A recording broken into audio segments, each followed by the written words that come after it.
Look outside. The sun is shining, warm, ordinary, completely normal. Except it is not there.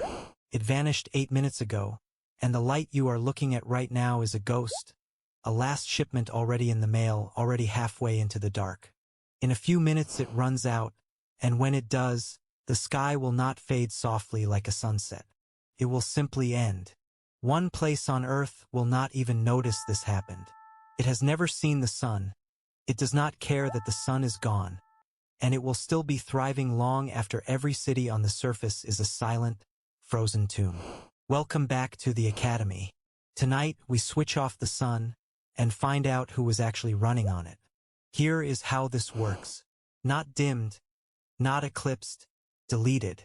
1 second the sun is a star, the next second there is a sun-shaped hole where it used to be. And the first thing to understand is the cruelest, because for 8 full minutes absolutely nothing happens. You would not feel a thing. And that quiet is the timer nobody in the movie ever notices. The 8 minutes. Sunlight takes 8 minutes and 20 seconds to cross the distance to Earth. So for that long, the sky stays blue, the shadows stay sharp, everything looks perfect. Here is the part that should unsettle you. Gravity travels at the same speed. So for those same 8 minutes, Earth keeps curving around a sun that is not there anymore, held in orbit by a memory. You are living in the afterimage of a star, and the bill is about to arrive all at once. Minute 9. The light runs out and it does not dim, it drops. Instant, total darkness, nothing but stars, in the middle of what was your afternoon. And at that exact same instant, the leash lets go.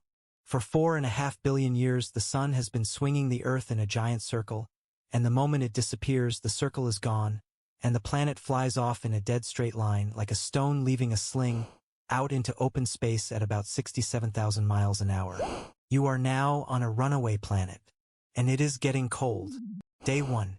This is where people expect an instant deep freeze, and that is not quite how it goes, which is almost worse because you get to watch it happen. The temperature falls about 20 degrees Celsius in the first day, then keeps sliding. The air is still breathable. The ground is still solid. It just feels like the worst winter in history arriving in fast forward, and it is not going to stop at the worst winter in history. Meanwhile, something quieter has already died, and almost nobody noticed because it made no sound at all. Week 1. Look at a leaf. Every leaf on Earth ran a tiny factory powered by sunlight, and the instant the sun vanished, every one of those factories switched off at once. Photosynthesis is the base of almost the entire food chain, the first link that everything else hangs from. Plants do not freeze to death first. They starve in the dark, and then everything that eats plants runs out of plants, and everything that eats those animals runs out too. The whole surface pyramid was standing on sunlight the entire time, and by week 1, quietly from the bottom up, it is coming down. But it is about to get spectacularly, almost cartoonishly cold. Year 1. By now the average temperature has crashed to about minus 100 degrees Fahrenheit, colder than the worst night ever recorded anywhere on Earth, and still falling. And then the sky does something genuinely alien. The air itself starts to freeze. Carbon dioxide turns solid at around minus 110 Fahrenheit. So it begins snowing dry ice, drifting down out of a black sky onto an ocean that is turning to stone from the top down. Which sounds like the end of the story. It is not, because that freezing ocean is about to save every interesting thing that is left. So here is the real lesson, and it flips the whole disaster on its head. The oceans do not freeze solid. Ice floats, and a lid of ice on top actually insulates the water underneath, trapping the planet's own heat in. So beneath the frozen surface, liquid oceans keep sloshing along in the dark for hundreds of thousands of years. And down at the very bottom, around the hydrothermal vents, there is life that never used the sun in the first place.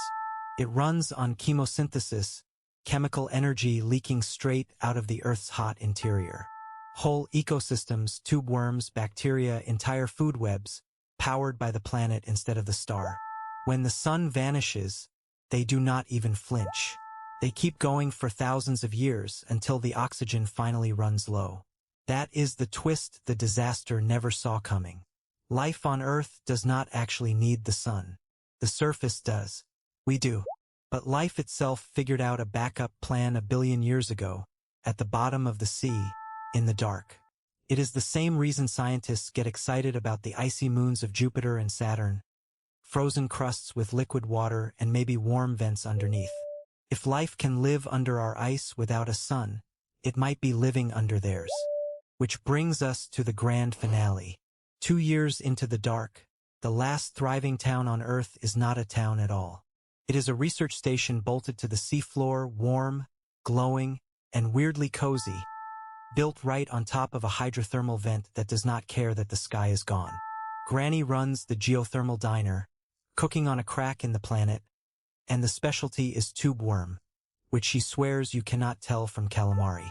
Dave is the vent wrangler, herding the friendliest bacteria mats you have ever seen. Nobody up top is coming to visit. Up top is a museum now, perfectly preserved at 400 below. And Dave, warming his hands on the earth itself, finally understood the difference between the thing that keeps you comfortable and the thing that keeps you alive. So can you? Hey, it's the Dean. One real thing before you go. The whole episode ran on one quiet idea. The things that keeps you comfortable is not always the things that keeps you alive. The sun feels essential, but life found a backup plan in the dark. So ask yourself, honestly, what in your life is actually a lot better? The people, the habits, the health, and what just feels urgent because it's bright and loud. Warm your hands with what truly holds you. And class is never really this. Next time at the academy, gravity switches off. Just for 1 second. 1 second everywhere on Earth all at once, and 1 second turns out to be a very long time to spend not attached to the planet. Hold on to something. Actually, hold on to everything.